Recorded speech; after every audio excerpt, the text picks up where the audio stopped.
حضرت یہ ایک بھائی سوال پوچھ رہے ہیں کہ کیا والد اپنے بیٹے کو عمر بھر حکم دے سکتا ہے؟ اطاعت والدین کی عمر بھر واجب رہتی ہے یا کسی وقت ختم ہو جاتی ہے؟ ہاں، بسم اللہ الرحمن الرحیم، الحمد للہ وکفا وسلام علی عبادہ الذین اصطفی، اما بعد۔ باپ کا حق اللہ کے بعد دوسرے نمبر پر ہے۔ قرآن نے خود ہی بیان کیا، وَقَضَى رَبُّكَ أَلَّا تَعْبُدُوا إِلَّا إِيَّاهُ وَبِالْوَالِدَيْنِ إِحْسَانًا۔ ایک تو اللہ کو تنہا مانو، اس کے بعد ہے والدین کے ساتھ حسن سلوک کرو، چونکہ والدین ہمیشہ والدین ہیں، چاہے بیٹا بوڑھا بھی ہو جائے تب بھی باپ کو باپ ہی کہیں گے اور بیٹے کو بیٹا ہی کہیں گے۔ تو اس لیے باپ جب بھی حکم دے گا بیٹے کو باپ کے حکم کی تعمیل لازمی ہے۔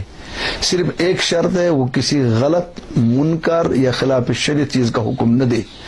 جب تک باپ ہونے کی حیثیت سے شرعی تقاضے کے مطابق جائز حکم دے تو بیٹے کو ہر حال میں وہ حکم پورا کرنا لازم ہے، اور اس کی سعادت مندی بھی ہے اور شرعی تقاضا بھی ہے، شرعی حکم بھی ہے۔ حضرت ایک سوال ہے کہ جب قبر کی زیارت کریں تو سر کی جانب کھڑا ہونا چاہیے یا پاؤں کی جانب؟ اس کے بارے میں تو اختیار ہے، اگر انسان زیارت قبول کے لیے جا رہا ہے، سر کی طرف سے جائے یا پیر کی طرف سے جائے تو سب کچھ ہے۔ البتہ بہتر کیا ہے، ہمارے فقہا لکھتے ہیں بہتر ہے کہ پاؤں کی طرف جائے، قبلے کی سائڈ پاؤں کی طرف جائے۔ اس وقت چونکہ جب میت کو دفن کرتے ہیں تو اس کا منہ قبلے کی طرف کرتے ہیں، جب ہم پاؤں کی طرف جائیں گے تو پاؤں کی طرف اس کو دیکھنے میں سہولت ہوگی، اس لیے بہتر صورت ہے ہم پاؤں کی طرف جائیں گے۔ ایک تو یہ مسئلہ۔ دوسرا ہے، ہمارے فقہا لکھتے ہیں کہ جب کوئی میت کی زیارت کے لیے جائے گا تو جس طرح اس کے ساتھ دنیا میں رہتا تھا ایسے ہی مرنے کے بعد بھی جائے۔ مثلا اگر ادباً دور رہتا ہے تو وہاں بھی ادباً دور رہے، اگر ادباً محبت کی وجہ سے قریب رہتا ہے تو وہاں بھی قریب رہ جائے۔ تو جتنا تعلق زندگی میں اس کے ساتھ تھا اور جتنی موانست اس کے دنیا میں تھی وہی صورتحال وہاں مرنے کے بعد بھی پیش کرے۔ مثلا بیٹا بہت قریب جاتا ہے تو بیٹے کو بہت قریب جانا چاہیے، استاد تھوڑا سا دور رہتا ہے، استاد شاگرد اس لیے کیا رہے، دور رہے۔ مرشد اور مسترشد، پیر اور مرید، ان میں تھوڑا سا دنیا میں بھی فاصلہ رہتا ہے، اس لیے جب وہ زیارت قبور کے لیے جائیں وہاں بھی تھوڑا سا فاصلہ رہے گا۔ تو گویا جو سلوک دنیا میں ہوتا تھا، جو طریقہ، وہی مرنے کے بعد بھی ہونا چاہیے۔ حضرت ایک سوال ہے، کیا آنچار حلال ہے؟ اور شبہ اس لیے ہوا ہے کیونکہ اس کو بھی سٹور کر کے رکھتے ہیں شراب کی طرح، تو اس میں بھی ہوتا ہے، اس لیے ان کو شبہ ہوا۔ یہ تو غلط عام پتہ نہیں کشمیر میں کیسے مسئلہ پھیل گیا، آنچار حرام ہے، 40 دن میں رکھیں گے اس کو حرام ہے، بالکل نہیں۔ آنچار کبھی 10 سال بھر رکھو کوئی پریشانی نہیں، 2 سال رکھو کوئی پریشانی نہیں۔ وہ تو اس صورت میں ہے جب وہ بگڑ جائے اور اس میں نشہ پیدا ہو جائے، اس وقت وہ حرام ہے، اس سے پہلے کوئی پریشانی کی بات نہیں ہے۔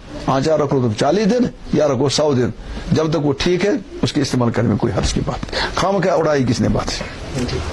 جی ایک سوال ہے، کیا چاندی کی انگوٹھی پہننا سنت؟ چاندی کی انگوٹھی پہننا سنت ہے، لیکن سنت غیر مؤکدہ ہے۔ سنت غیر مؤکدہ کا مطلب ہے اگر کوئی پہنے گا ٹھیک ہے، اگر نہیں پہنے گا کوئی ناجائز نا، وہ غلط کام بھی وہ کرنے نہ کرا، جائز ہے۔ اسی کو ہم جائز کام کو ہم سنت غیر مؤکدہ کہتے ہیں، مؤکدہ نہیں کہتے۔ پہلے زمانے میں استعمال کرتے اس کو قاضی لوگ، کیونکہ ان کو مہر ڈالنی پڑتی تھی، تو اب تو ہر ایک استعمال کرتا ہے، حرج کی بات نہیں ہے، تو اس لیے ہم اس کو کہتے ہیں جائز ہے۔ اور سنت بمانے سنت غیر مؤکدہ، مؤکدہ نہیں۔ جی ایک سوال ہے کہ بدعت کی شرعی اصطلاح کیا ہے اور اس میں کون سے کام داخل ہے، اور بدعت حسنہ بھی کیا ہے؟ ہاں، یہ تو مسئلہ بڑا تفصیل طلب ہے، آپ کو مجھ سے جواب دے دو، لیکن میں جواب تھوڑا سا دے ہی دوں گا۔ بدعت کے ایک ہے لغوی معنی، ایک ہے اصطلاحی معنی۔ لغوی معنی ہر نئی چیز کو بدعت کہتے ہیں، ہر نئی چیز کو، اس کا مطلب ہر نئی چیز جب بدعت بنے گی تو آپ اور ہم بھی بدعت ہی، کیوں؟ ہم بھی تو نہیں ہیں۔ یہ جو لامپا یہ بھی بدعت ہے، اور دوسری چیزیں وہ بھی بدعت ہے۔ یہ تو لغوی معنی ہے۔ اور حدیث میں جو ممانعت آئی ہے کہ بدعت گمراہی ہے، اسے لغوی بدعت مراد نہیں، بلکہ اس سے مراد ہے اصطلاحی بدعت۔ میں آپ کو سمجھاؤں گا، تھوڑی سی تفصیل ہے، تو بڑا لمبا موضوع ہے، میں سمجھاؤں گا۔ بدعت کہتے ہیں وہ دین کا وہ کام کہ قرون مشہود لہا بالخیر میں اس کا تقاضا تھا، اسباب بھی تھے اور مانع نہ تھا، اس کے بعد اگر وجود میں تو وہ بدعت ہے. تین چیزیں میں بتائیں. قرون مشہود لہا بالخیر. قرون مشہود لہا بالخیر کہتے ہیں وہ تین زمانے جن کے خیر ہونے کی حضور نے خبر دی ہے. خیر القرون قرنی ثم الذین یلون ثم الذین یلون. حضور علیہ السلام کا زمانہ، صحابہ کا زمانہ اور تابعین وغیرہ کا زمانہ، اس کو کہتے ہیں قرون مشہود لہا بالخیر. وہ زمانہ جس کے خیر کی اللہ کے نبی پاک نے خبر دی، شہادت دی.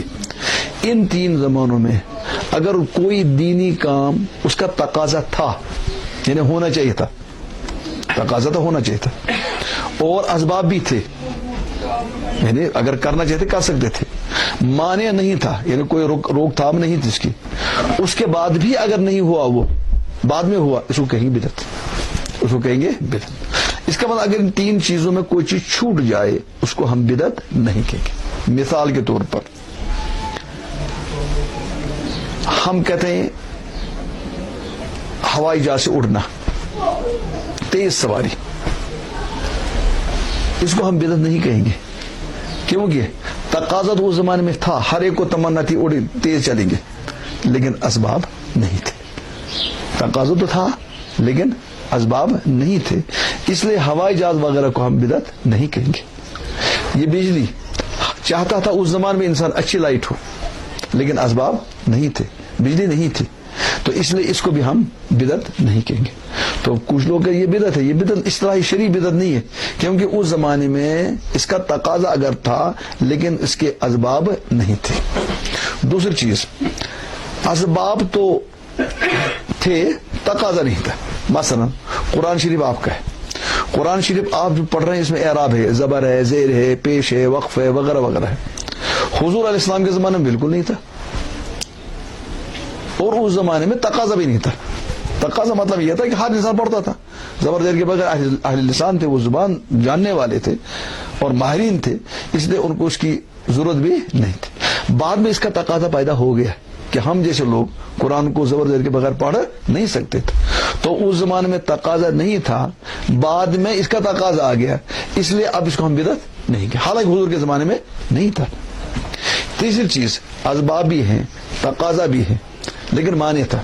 مثلا آج ہم رمضان کے میں تراویح پڑھتے ہیں اور 20 رکعت تراویح پڑھتے ہیں، جماعت کے ساتھ پڑھتے ہیں. نبی پاک صلی اللہ علیہ وسلم کے زمانے میں 3 دن ہی جماعت کے ساتھ نماز ہوئی.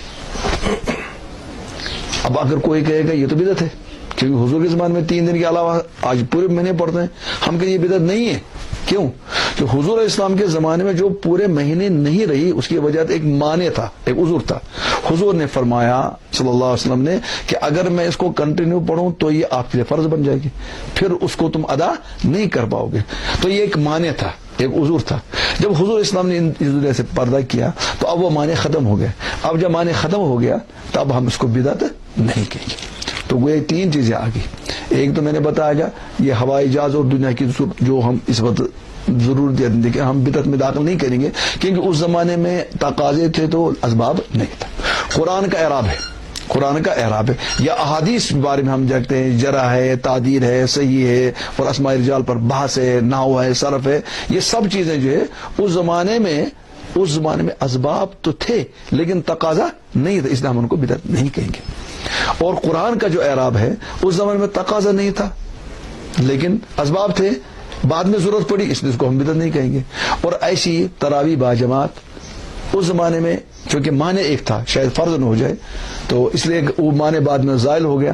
اب وہ اس کو ہم جو جب باجماعت پڑھتے ہیں پورے، اس کو ہم بدعت نہیں کہیں گے. اب بدعت کسے کہیں گے؟ میں ایک مثال لوں گا. مثلا قبر پر اذان پڑھنا، قبر پر اذان پڑھنا، قبر پر اذان پڑھنا، دیکھو اس زمانے میں اس کا تقاضا بھی تھا. یہ لوگ کہتے ہیں نہیں شیطان بھاگتا ہے، شیطان قبر میں آئے گا وہ بھاگے گا.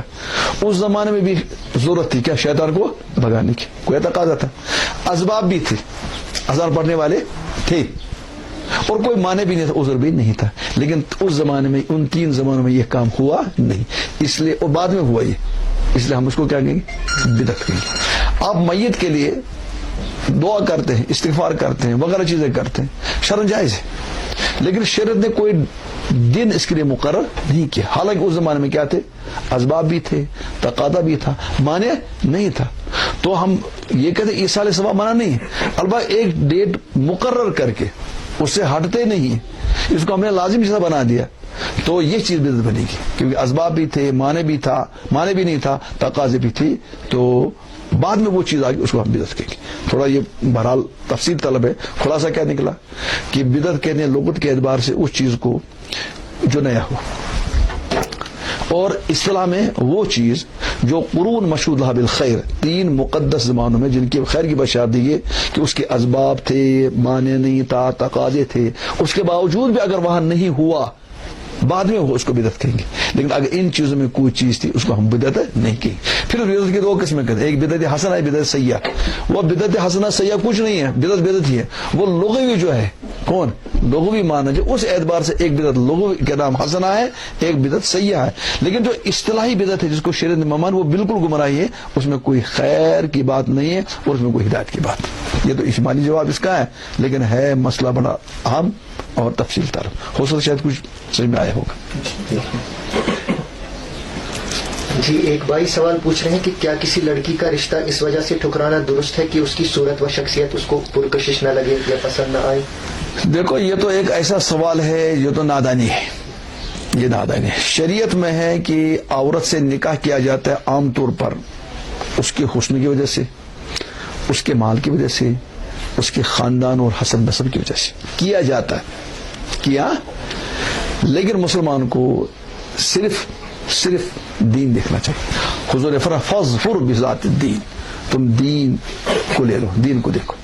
ہاں, دین کے بعد اگر یہ 3 چیزیں ہیں, یہ تو بڑی اہم خوشخبری ہے اس کے لیے جس کو یہ 4 چیزیں ملیں گی. لیکن اگر ان 4 چیزوں میں انتخاب کرنا ہے تو انتخاب کس کا ہونا چاہیے, دین کا ہونا چاہیے. دین کے ساتھ اگر یہ چیز 3 چیزیں اور ملیں گے تو بہتر ہے. اگر یہ 3 چیزیں نہیں ہیں, یہی چیز ہے, ترجیح اس کو دینی چاہیے, ترجیح اس کو دینی چاہیے. صورت آپ دیکھیں گے کتنے دن رہے گی, چند دن کی بات ہے. چند دن کے بعد تو سب ایسے ہو جائیں گے, 1 بچہ 2 بچے کی بات تو سب ایسے ہو جائیں گے. تو صورت مطلوب ہے, لیکن اس وقت جب اس کے ساتھ دین ہو. اگر صرف صورت ہے, دین اور باقی چیزیں نہیں ہیں, تو قطعاً صورت والے اس عورت کو جس کے پاس شکل صورت زیادہ نہیں ہے لیکن اس کے بعد دین ہے, اس کو نہیں ٹھکرانا چاہیے. حدیث میں آیا ہے, حضور اسلام نے فرمایا, ارے جب تمہارے پاس نکاح کے پیغام آئے ان لوگوں کی جن کے دین کو تم پسند کرو, فوراً نکاح کرو. اگر نہیں کہو گے دنیا میں بڑے بڑے فساد اور فتنے کھڑے ہو جاؤں گے, پھر ان کی روک تھام نہیں کر پاؤ گے. تو اس لیے ترجیح ہمیں دین کو دینی ہے, شکل صورت تو دوسرے نمبر کی ہے. اگر اس کے ساتھ شکل صورت مل تو بہت اچھی بات ہے. جی, یہ پوچھ رہے ہیں کہ کیا اس وجہ پہ رشتہ ٹھکرانا درست ہے کہ اس کے گھر والے سود میں مبتلا ہے؟ ہاں, یہ تو مسئلہ ہے کہ ماں باپ یا باپ اس کا سود میں ملوث ہے. ہم یہاں بھی فیصلہ کریں گے کہ باپ کرتا ہے غلط, بیٹی اس میں ملوث نہیں ہے, تو بیٹی کی وجہ سے یا باپ کی وجہ سے بیٹی کا رشتہ ٹھکرانا جائز نہیں ہے. اگر لڑکی دیندار ہے اور لڑکی کے بارے میں امید ہے کہ آپ کے نکاح میں آئے گی, وہ وہاں دین پر چلے گی, تو اس وجہ سے اس کا رشتہ ٹھکرانا نہیں چاہیے. آپ کو تو زیادہ سے زیادہ مسئلہ ہے کہ مجھے وہاں پڑے گا, کھانا پڑے گا, یہ کرے گا, وہ کرے گا, جائز دینا پڑے گا. آپ یہ نیت کہ میں ادھر سے دوں گا ادھر سے نہیں لوں گا. جب آپ یہ نیت کریں گے تو کیا مسئلہ, سمجھ ٹھیک ہو جائیں گے. تو بچے کی کوئی خطا نہیں, بچے کو نہیں ٹھکرائیں گے آپس میں. بچے کی کیا خطا ہے, کیا غلطی ہے؟ کبھی ہو سکتا ہے باپ غلط ہوگا, تو باپ کی وجہ سے بیٹی کو سزا نہیں دی جا سکتی. اور اس بارے میں تو ذمہ دار بیٹی نہیں ہے نا, بیٹی کو کیا پریشانی ہے. باپ نے غلط اگر روزی نہ استعمال کیا ہے, اس کے لیے دعا کہ اللہ اس کو بھی ہدایت دے دے, وہ حرام چیز کو چھوڑ دے, حلال چیز میں آ جائے. بیٹی کو سزا نہیں دے. جی, ایک سوال ہے, کیا غیر مسلم اگر ذبح کرے جانور وہ حلال ہے اگر وہ تکبیر پڑھ لے؟ اگر وہ 1,24,000 مرتبہ پڑھے گا تب بھی وہ حلال نہیں ہوگا. قرآن نے کہا ہے کہ کافر جو ہے اس کے دل میں جب ایمان نہیں ہے تو اس کے لیے بسم اللہ پڑھنے سے کوئی فائدہ نہیں. اس کے برعکس اگر مسلمان ذبح کرے گا اور وہ بھول گیا بسم اللہ پڑھنا, وہ حلال ہے, کیونکہ اس کے دل میں اللہ کا نام. کافر اگر کتنا بھی پڑھے تب بھی وہ حرام, مسلمان اگر بھول جائے تب بھی اس کا کیا حلال ہے, کیونکہ اس کے دل میں ایمان. قرآن نے صاف منع کیا, کافر کا ذبح نہیں کر سکتے. جی, ایک سوال ہے کہ عقیقہ کس دن کیا جائے گا؟ عقیقہ کے بارے میں تو یاد رکھو جس دن بچہ پیدا ہوا اس سے ایک دن پہلے مثلا اگر وہ جمعے کو پیدا ہوا تو جمعرات کو، اگر جمعرات کو ہو تو بدھ کو ایک دن، اس کو ہم کہیں گے 7ویں تاریخ کو. 7ویں تاریخ کو تو ٹھیک کیا، اگر نہیں تو 7 کا پہاڑا پڑھو، اس کو پہلے پہاڑا اب کہنا ٹیبل 7 14 21 28 وغیرہ.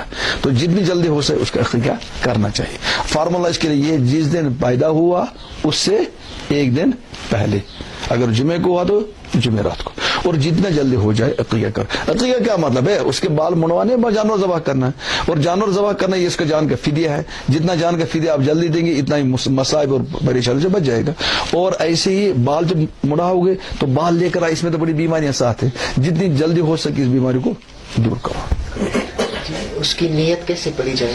اس کی نیت پڑھی جائے گی وہی قربانی کی نیت، انی وجہت وجہی للذی فطر السماوات والارض حنیفا. وہ آیت اگر وہ یاد نہیں ہے تو بس بسم اللہ اللہ اکبر ذبح کرو، نیت میں رکھو اے اللہ اس جانور کو میں اس کے بدلے میں دیتا ہوں. حدیث میں آ گیا، حدیث کے الفاظ جو ہیں وہ ہوتا ہے کہ اس کا خون اس کے بدلے میں، اس کا گوشت اس کے بدلے میں، اس کی ہڈی اس کے بدلے میں.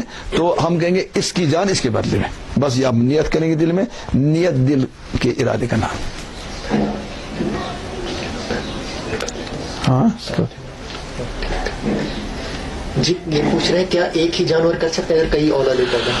ہاں ایک بڑا جانور جو قربانی میں 7 جس کے حصے ہوتے ہیں وہ 7 لڑکیوں کی طرف سے ادا ہو جائے گا. اور اگر لڑکے ہیں تو 3 لڑکے اور 1 لڑکی ہیں، کیونکہ 1 لڑکے کے بدلے میں 2 حصے رکھنے پڑیں گے. اور عقیقے میں ویسے بھی چھوٹے جانور لڑکی کے لیے 2 اور لڑکی کے لیے 1 ہے. تو جب بڑا جانور ہوگا تو لڑکی کے 7 لڑکیوں کا ادا ہو جائے گا 1 حصہ. اگر لڑکے ہیں تو 3 لڑکے ان کے ہوں گے 2 ہو گئے 6 حصے، اور 1 لڑکی اس میں ادا ہو جائے. جائز ہے بڑے جانور میں. جی ایک سوال ہے کہ عام طور پہ حدیث کہی جاتی ہے کہ جو شخص رمضان کی خبر سب سے پہلے کسی کو دے وہ دوزخ میں نہیں جائے گا. اگر ایسی دوزخ سے بچنا آسان ہوتا بیٹا پھر تو سب بچ جاتے. یہ تو جھوٹ ہے، کسی نے کتنا جھوٹ پھیلایا اور تعجب کے بعد اس کو حدیث کہہ کر پیش کرتا ہے. حدیث میں حضور اسلام نے فرمایا جو میری طرف کسی جھوٹ بات کو منسوخ کہہ کے وہ اپنا ٹھکانہ بنائے گا. عجیب بات، حضور نے فرمایا جو میری طرف غلط بات پیش کرے گا لوگوں کے سامنے، حالانکہ میں نے بات وہ نہیں کہی ہے، فَلْيَتَبَوَّأْ مَقْعَدَهُ مِنْهَا، وہ اپنا ٹھکانہ جہنم ہے. یہ تو جھوٹی بات ہے، الٹا جہنم سے بچنے جا رہا ہے، لیکن اپنا ٹھکانہ کہاں بارا؟ قطعاً یہ جھوٹ ہے، غلط ہے. جی ایک سوال ہے سوموار اور جمعرات کو جو روزہ رکھنا سنت ہے، کیا یہ انہی دنوں رکھنا ہے کہ اس کے ساتھ دوسرا روزہ ساتھ میں لانا ہے؟ سوموار اور جمعرات نہیں، الگ بھی رکھ سکتے ہیں. صرف ایک بارے میں جمعے کے بارے میں آیا ہے، جمعے کے بارے میں آیا ہے کہ جمعے کو روزہ رکھنا ہے تو بہتر ہے اس کے ساتھ جمعرات رکھ لو یا سنیچر رکھ لو، خالی جمعہ رکھنا رکھو. لیکن وہ بھی ہمارے اس وقت جب وہ تخصیص کا مادہ بھائی تخصیص وہ سمجھے کہ اس کے علاوہ جائز نہیں ہے. اگر وہ تخصیص کا مادہ نہیں ہے تو جمعے کو بھی ہمارے یہاں جائز، کوئی پریشانی کی بات نہیں. ایک سوال ہے پینٹ فولڈ کر سکتے ہیں؟ ہاں پینٹ تو پہلے ایسے پینٹ تو پہننی نہیں چاہیے جس کی فولڈ کی ضرورت پڑے، اوپر ہی رکھو. اگر وہ اتنا لمبا سلوایا ہے تو کم از کم اتنی دیر تو وہ گناہ سے بچ جائے گا، گناہ سے. اور یہ تو اتنی سخت وعید ہے، حضور نے فرمایا ما اسفل من الازار فی النار، جو ٹخنوں سے نیچے ہے وہ کس میں؟ جہنم سے. کم از کم اتنی دیر تو کم بچ جائے گی، اس سے گناہ سے بچائے، اس کے فولڈ کرنا چاہیے.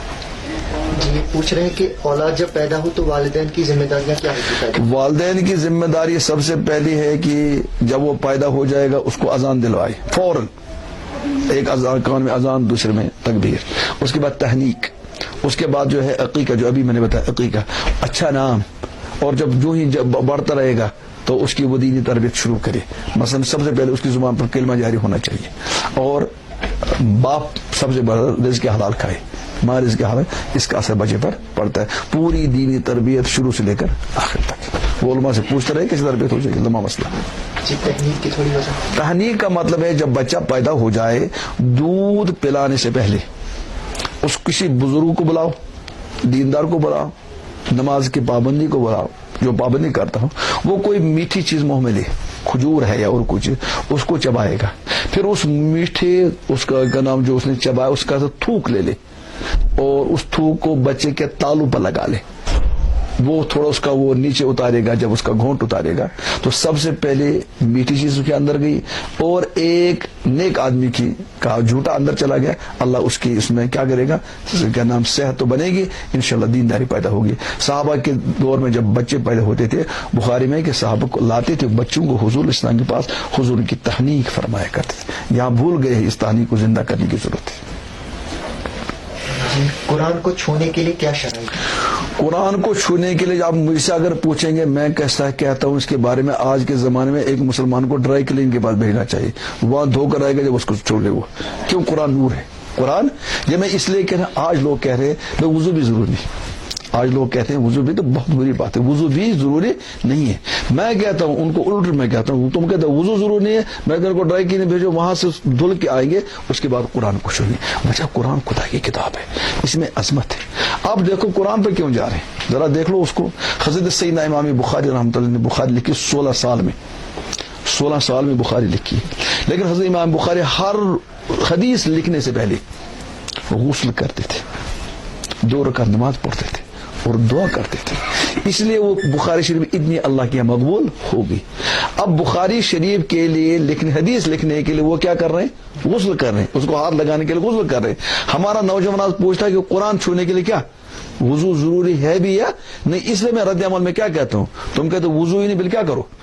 قرآن مطالعہ کی کتاب نہیں ہے, قرآن پڑھنے کی کتاب, قرآن تو ہدایت کی کتاب ہے. ہدایت اس وقت بنے گی جب نورانی کتاب کے لیے آپ خود بانور با ادب بن جائے گی. اب وہ واقعہ یاد کیجئے گا جب حضرت سیدنا عمر فاروق رضی اللہ عنہ حضور کو شہید کرنے کے لیے نکلے, لمبا واقعہ ہے. پھر کس نے بتایا تمہارا بہن اور تمہاری بہنوئی مسلمان بن گئے. عمر فاروق وہاں پہنچے, دیکھا وہ قرآن پڑھ رہے, خوب پٹائی کی ہے اپنی بہن وغیرہ کی, لیکن آخر میں جب وہ نرم ہو گئے تو بہن سے کہتا مجھے دے دو, تم کیا پڑھتے, کیا کہا بہن نے, تم پہلے غسل کر کے آ جا. تو انہوں نے بہن کو, وہ بہن نے اس کو وہ قرآن ایسے نہیں دے.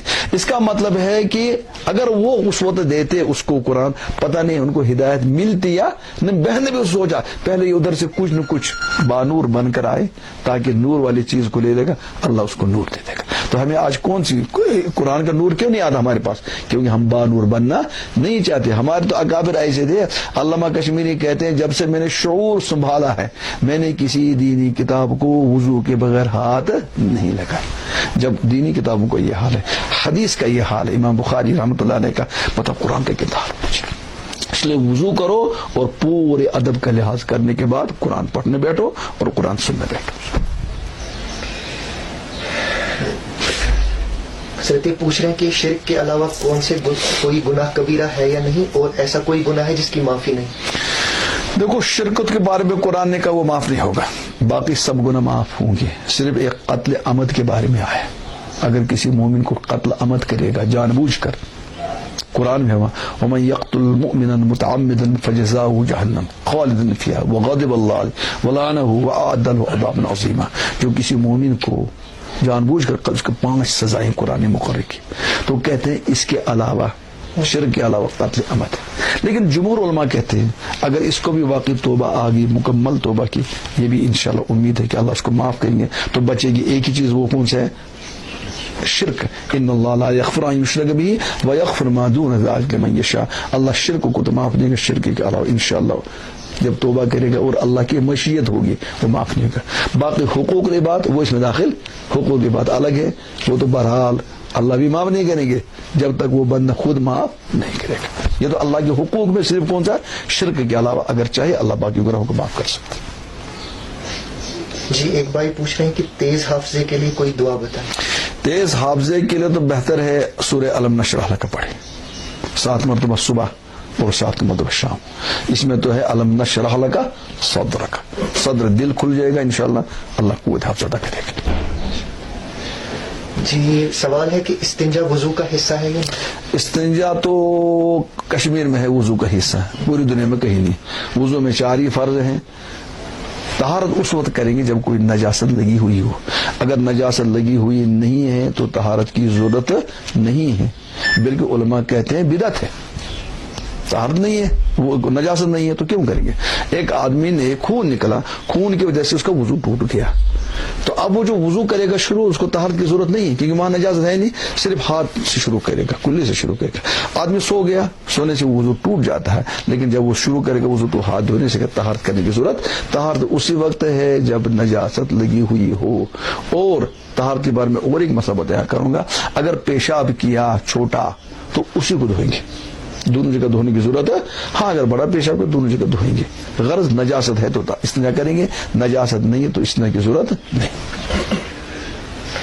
جی ایک صاحب پوچھ رہے ہیں کہ وضو میں بازو 3 دفعہ دھونے ہوتے ہیں, ہاں, اور اگر یہ اس کے بجائے نلکے کے نیچے بازو رکھ لے ہاں, اور پوری طرح وہ دھل جائے تو کیا یہ کافی ہے؟ ہاں اگر یوں کریں گے, دیکھو نلکے کے نیچے تھا, اب یوں کریں گے, پانی لینے کا طریقہ یوں ہے, یوں کریں گے, آپ نے ہٹا دیا ایک مرتبہ, پھر 2, پھر 3, وہاں بھی تو 30 مرتبہ ہو جائے. ہاں اگر ایک مرتبہ کیا فرض ادا ہو جائے گا, لیکن سنت ہے ایک مرتبہ کرو, ہٹاؤ, پھر دوسری مرتبہ اس کے نیچے لا, پھر تیسری مرتبہ اس کے نیچے لا. جی ایک سوال ہے کہ وضو میں چہرہ جو دھونا فرض ہے, تو اگر کسی کی داڑھی ہے تو اس کو کھال تک پانی پہنچانا ضروری ہے؟ مسئلہ ہے کہ چہرہ دھونا فرض ہے, اور کہاں سے ہے؟ جہاں سے بال اگتے ہیں تھوڑے کے نیچے تک, ایک کان کی لو سے دوسرے کان کی لو تک, یہاں تک, اور یہ ضروری دور, یہاں سب سے زیادہ غفلت یہاں ہوتی, یہاں پانی نہیں پہنچتا. البتہ اگر داڑھی ہے, اگر گھنی داڑھی ہے تو کھال تک پانی پہنچانا فرض تو نہیں ہے, بہتر ہے, فرض نہیں. اور اگر ہلکی داڑھی ہے تو ہلکی داڑھی میں جو ہے کھال تک پانی پہنچانا ضروری ہے. اب ہلکی داڑھی اور گھنی داڑھی کسے کہیں گے؟ اگر داڑھی جو ہے کھال نظر آتی ہے داڑھی کے بیچ سے تو یہ ہلکی ہے, یا تو کھال تک پانی پہنچانا ضروری ہے. اور اگر کھال نظر نہیں آ رہی ہے تو گھنی داڑھی ہے, وہاں کھال تک پانی پہنچانا ضروری نہیں ہے. آپ میری داڑھی دیکھیے گا, یہ گھنی ہے, اس میں تو ہے کھال تک پانی پہنچانا ضروری نہیں ہے, البتہ بہتر ہے. جی یہ ایک صاحب نے باجماعت نماز پڑھی ہے, ہاں, اور اس کے بعد ان کو معلوم ہوا کہ اذان نہیں دی گئی تھی, ٹھیک, تو پوچھ رہے ہیں کیا نماز دہرائی جائے گی؟ نہ, نماز دہرائی نہیں جائے گی, خلاف سنت ترک ہو, سنت کا ترک ہو گیا, لیکن نماز کا اعادہ نہیں ہے, نماز کو دوبارہ ادا نہیں کرنا ہے, نماز ہو گئی. البتہ خلوص چھوڑ دیا سنت ہو تو بڑا استغفار کرنے چاہیے, توبہ کرنے چھوٹی کیوں سنت. اذان تو اہم سنت ہے, یہ تو شعائر اسلام میں ہے, نہیں چھوڑنی چاہیے. لیکن اگر چھوٹ گئی غفلت کی وجہ سے, یاد نہیں رہا, جماعت ہو گئی, اب نماز لوٹانے کی ضرورت نہیں. جی ایک صاحب پوچھ رہے ہیں کہ اذان کا جو اہم مقام ہے شریعت میں, تو اس کی وجہ سے کیا یہ ضروری نہیں کہ اچھی آواز والے انسان؟ ہاں, اچھا خوش الحان ہونا چاہیے, جس کی آواز اچھی ہو, جس کی حروف کی ادائیگی اچھی ہو. ایسا مؤذن رکھو کہ جس کی حروف کی ادائیگی بھی صحیح ہو, اور لہن اور لہجے بھی کیا ہو, اچھا ہو. یہاں تو کشمیر میں ایک بہت چیز ہے, ایک چیز میں ہمیں کشمیر میں اتفاق ہے, وہ ہے پوری, آپ کرنا جائیں, اڑی جائیں, راجوری جائیں, پنچ جائیں, کہیں بھی جائیں, سری نگر جائیں, گاؤں میں جائیں, اذان جیسے ہشی کا سنا ہے غلط. تو اذان کو صحیح کرنے کی ضرورت ہے, الفاظ بھی صحیح ہونے چاہیے اور لہجہ بھی اچھا ہونا چاہیے, کیونکہ لوگوں کو بلاتا ہی ایک بڑی عبادت کے لیے. جی ایک سوال ہے کہ اذان کے دوران یا بیان ہوتا ہے کبھی جمعہ کا بیان, کیا اس دوران ذکر یا تلاوت کر سکتے ہیں؟ اس کے بارے میں مسئلہ یہ ہے کہ اذان کا جواب دینا بھی عبادت, اذان سننا بھی عبادت, اور قرآن پڑھنا اور ذکر کرنا بھی کیا, عبادت. تو ایک عبادت کی وجہ سے دوسری عبادت کا بند کرنا لازم نہیں ہے. اس لیے اگر یہ اپنی عبادت کو کنٹینیو رکھے گی اس میں کوئی حرج کی بات نہیں ہے. ہاں اگر ادباً اس کو جواب دے, پھر اپنا شروع کرے, مان اس نے اللہ اکبر کہا, اس نے اللہ اکبر کہا, پھر اپنے ذکر میں لگا رہا, تو اس میں کوئی حرج کی بات, انہیں دونوں کو جمع کر سکتا ہے, لیکن بند کرنا کوئی ضروری نہیں. جی ایک سوال ہے کہ جب نیا مکان تعمیر کیا جاتا ہے تو وہاں اکثر لوگ اذان دیتے ہیں, یہ سنت ہے؟ ہاں, مکان کی جب بنیاد رکھتے تو اذان دیتے ہیں, اور اذان میں ہوتا ہے حی علی الصلاۃ, نماز کے علاج نماز نہیں پڑھتے. تو یہ کون سی اذان ہوگی جس میں کیا ہے, نماز نہیں ہے؟ تو وہ اذان جس میں نماز ہی نہیں ہے وہ نماز کہتے تو غلط بات ہے. اس لیے ہمارے علماء کہتے ہیں یہ بدعت ہے, بنیاد کے وقت اذان دینا یہ بدعت ہے, احادیث سے ثابت نہیں ہے. اور ویسے بتایا میں نے, وہ جو میں نے بدعت کی تعریف بتائی, دیکھو اس زمانے کیوں کرتے ہیں اذان دیتے, جو اذان کیوں دیتے, اس زمانے میں بھی اسباب تھے, اس زمانے میں تقاضے بھی تھے, اور کوئی مانع نہیں تھا, لیکن ہوا نہیں, اس لیے وہ کیا ہو جائے گا, یہ بدعت ہو جائے گا. جی ایک شخص کی جماعت کی پہلی رکعت چھوٹ گئی, امام کے ساتھ جو آخری رکعت پڑھی اس میں اتحیات کے بعد اس نے درود شریف بھی پڑھ لیا, دعا بھی پڑھ لی, تو جب یہ اپنی چھوٹی ہوئی نماز ایک رکعت پڑھے گا کیا اس کے بعد سجدے سے؟ نہ بالکل نہیں. امام کے پیچھے جو بھی غلطی ہو جائے گی مقتدی پر اس کو سجدہ سہو نہیں. بلکہ یہ جو اس کو ہم کہتے ہیں اس کی ایک رکعت چھوٹی ہوئی ہے, اس نے یہ آدھی عطیات پڑھے گا, اس کے بعد کیا کرے گا؟ کچھ علماء کہتے ہیں نہیں آدھی کیوں کرے, پوری پڑھے گا. اگر پوری پڑھے گا تو کوئی پریشانی کی بات نہیں. اگر پڑھ بھی لی اس نے کیونکہ گنجائش ہے پڑھنے کی, اس لیے سجدہ سہو واجب نہیں ہے. میں ایک اور بات کہہ رہا ہوں, اگر اس نے مقتدی نے امام کے پیچھے ایسا کام کیا کہ اگر وہ کام امام کرتا تو سجدہ سہو ہو جاتا, لیکن مقتدی نہیں کیا تو مقتدی کے اس کام کی جیسے مقتدی پر سجدہ سہو لازم نہیں. ایک سوال ہے کہ نماز کے ارکان میں نظر کہاں رکھیں؟ نماز کے ارکان میں تو ہمارے علماء کہتے ہیں سکون جہاں ہو جائے وہ بہتر ہے. مثلا آپ کھڑے رہیں تو سکون ہے, آپ جب سجدے کی جگہ نگاہ رکھیں, اور جب سجدے میں جائیں تو پیروں پر رکھیں, جب نہیں رکوع میں تو پیروں پر رکھیں, اور جب سجدے میں تو ناک کی طرف دیکھیں, اور جب اتحیات میں ہو تو اپنی گود کی طرف دیکھیں. اس میں سکون اور اطمینان رہتا ہے, توجہ ادھر ادھر نہیں جاتی. جی آنکھیں بند کرنا درست؟ آنکھیں نماز کے دوران نہیں منع ہے, کھول کر آنکھیں رکھے. وہ واقعہ نہیں سنا کسی بزرگ کے پاس ایک مرید آ گیا, کہا جی میں نے دیکھا میں جنت میں ہوں اور حور ہے, اور حور مجھے ملی لیکن اندھی. کہا یہ حور تمہاری نماز ہے لیکن آنکھ بند کر کے پڑھتے, اس نے کھول کر پڑھو. یہ پوچھ رہے ہیں کیا ایسے شخص کے پیچھے نماز پڑھنا درست ہے جو بجلی کی چوری کرتا ہے؟ بجلی کی چوری حرام, اور حرام کام کا مرتکب فاسق, اور فاسق کے پیچھے نماز مکروہ. اس لیے ایسے آدمی کو امام نہیں رکھنا چاہیے. جی پڑھ لی تو پڑھنے نماز ہو جائے گی, وہ بال اس پر ہے, کس پر؟ امام پر ہے, تو اس کی نماز ہو جائے گی. جی ایک سوال ہے کہ امام صاحب نے 3 سجدے کیے اور اخیر میں سجدے سہو بھی نہیں کیا, نماز درست ہوئی ہے؟ ہاں, اگر کسی نے 3 سجدے کیے تو اس کو سجدہ سہو دینا چاہیے تھا, کیونکہ فرض میں تاخیر ہوگی, فرض کی تاخیر کی وجہ سے سجدہ سہو واجب ہے. اس نے سجدہ سہو نہیں کیا, اس لیے اس کو نماز لوٹانی پڑے گی. اور اس کے بعد میں یاد رکھ لو, جو نماز واجب الاعادہ ہے, واجب جس کو لوٹانا واجب ہے, وہ وقت میں لوٹائی جائے گی. لیکن اگر وقت نماز کا نکل گیا, اب صرف استغفار ہوگا, نماز لوٹانے کی ضرورت اب نہیں ہے, وقت کے اندر لوٹنی چاہیے نماز. ایک سوال ہے کہ عمل کثیر کی وضاحت فرمائیے, اور نماز میں بلا وجہ کھانسنے سے نماز فاسد ہوتی ہے؟ ہاں, مسئلہ عمل کثیر کسے کہیں گے؟ عمل کثیر کے بارے میں کچھ لوگ کہتے ہیں جو 2 ہاتھ سے کام کیا جائے اس کو عمل کثیر کہتے ہیں. کچھ لوگ کہتے ہیں اگر اتنی دیر کوئی کام کیا جائے, جتنی دیر 3 مرتبہ سبحان اللہ کہا جائے گا, عمل کثیر ہے. لیکن اس بارے میں حضرت امام ابو حنیفہ رحمۃ اللہ علیہ کا ایک مشہور مقولہ ہے, اور ان کے بارے میں وہ فیصلہ کن بات ہے, ما یستکثرہ الناظر, کہ دیکھنے والا جس کو عمل کثیر سمجھے وہ عمل کثیر ہے, اور جس کو عمل قلیل سمجھے وہ عمل قلیل ہے. تو اس لیے ہم زیادہ فتح 2 ہاتھ جہاں استعمال ہو گئے, یا 3 دیر سبحان اللہ کہیں گے, وہاں بھی ہم اس کو کثیر سمجھتے ہیں, اس لیے یہ کثیر میں داخل ہو جائے گا. اس سے کم وہ قلیل میں داخل ہے. نماز میں کھنکارنا بغیر کھانسی تو مکروہ ہے, اور اگر کھنکارنے کے دوران الفاظ ادا ہو گئے, حروف ادا ہو گئے, تو نماز فاسد ہو جائے گی. جی ایک سوال ہے, مقتدی نماز میں شریک ہوا تو امام صاحب رکوع میں تھے, مقتدی سیدھا رکوع میں جائے گا یا پہلے ہاتھ باندھ کے سنا پڑے؟ ہاں, یہ تو بڑا اہم مسئلہ ہے, اور اس میں تو پوری غفلت ہوتی ہے. اگر امام رکوع میں چلا گیا, ادھر سے مقتدی آ گیا, اس کو پہلے تکبیر تحریمہ کے لیے کھڑا اللہ اکبر کہنا ہے, یہ تو فرض ہے تکبیر تحریمہ, اتنا کھڑا رہنا. اس کے بعد وہ ڈائریکٹ رکوع میں چلا جائے, ہاتھ باندھنے کی ضرورت ہے, کیونکہ ہاتھ باندھنے کا اس کو کیا کون سی عبادت کرے گا؟ ہاتھ تو باندھے اس کو جب اس کو کچھ پڑھنا ہے یا کچھ سننا ہے. امام رکوع میں چلا گیا, اس لیے اس کو بھی فوراً تکبیر تحریمہ کے بعد ہاتھ باندھے بغیر اللہ اکبر کہتے ہوئے رکوع میں جانا چاہیے. تو ایک اللہ اکبر کرے گا تکبیر تحریمہ کے لیے, اور ایک اللہ اکبر کہے گا رکوع میں جانے کے لیے. ہاتھ باندھنے کی بالکل ضرورت نہیں. جی ایک سوال ہے کہ 4 رکعت والی فرض نماز میں دوسری رکعت میں اتحیات کے بعد درود شریف بھی پڑھ لیا, کیا سجدے سے واجب ہوا؟ ہاں, یہ سنت ہے, فرض کی نماز ہے, فرض کی بات. ہاں, فرض میں اگر درود پڑھ لیا, اتحیات کے علاوہ پڑھ لیا, تو فرض چونکہ فرض میں تاخیر ہو جائے گی, جب فرض میں تاخیر اس لیے اس پر سجدہ سہو واجب ہو جائے گی. اتنا ہی پڑھنا چاہیے, آدھا ہی اتحیات. اور اگر یہ نفل کی نماز ہے, نفل میں ہم پورا بھی پڑھ سکتے ہیں, اس میں کوئی پریشانی کی بات. یہ صرف فرض کے ساتھ ہے, فرض میں اتحیات ہی پڑھو. اگر کسی نے اس کے بعد درود پڑھ لیا تو اس کی نماز فاسد نہیں ہوگی, البتہ تاخیر فرض کے جو اس پر سجدہ سہو لازم ہو جائے گا. جی کب لازم ہو, کتنا اگر پڑھ لیا درود؟ ہاں, اگر ایک جملہ پورا ہو گیا, اللہم صلی علی محمد, یہاں جملہ پورا ہو گیا, تو اتنا اگر پڑھ لیا تو سجدہ سہو واجب ہوگا.